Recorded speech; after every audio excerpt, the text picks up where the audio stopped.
For many centuries, Japan was a very closed country to the rest of the world. The Japanese emperors were extremely protective and afraid of foreign influence after the Portuguese had tried to convert the Japanese to Catholicism.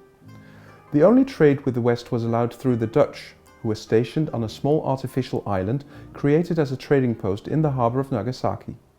The island was called Decima, which in Japanese means exit island. Only 2 Dutch ships were allowed to dock every year. The island of Decima was governed by a Dutch chief, who was the manager of the Dutch trading post. The chief, who was in charge between 1817 to 1824, was called Jan Cock Blomhoff. He went back to Japan in 1817.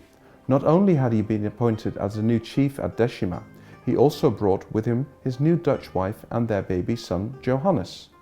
Her name was Tisha Bergsma, and she was one of the first Western women to set foot in Japan. She became an instant sensation with her red curly hair and pale complexion, and she became a favorite subject for Japanese artists. Although the governor of Nagasaki had given permission for Cock Blomhoff to bring his wife and child on land, it was in fact against the strict rules, and when the shogun found out, he had them expelled, and Tisha and her baby had to leave Japan just a few weeks after they had arrived. He would never see his wife again, as she died a few years before Cock Blomhoff returned back to Holland. This lacquerware cabinet, or kodansu as the Japanese call it, is one of 4,000 Japanese artifacts that Cock Blomhoff brought back from Japan to Holland in 1824. Jan Cock Blomhoff died in 1853. His only son Johannes, who had been on Decima as a baby, had married Sarah Maria van der Pol.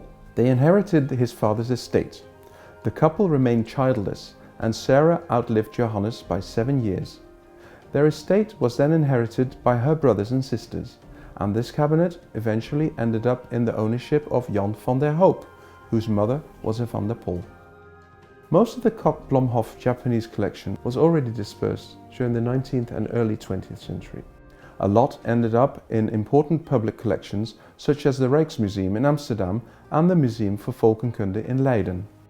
This cabinet has remained in private hands since it was brought back from Decima in 1824.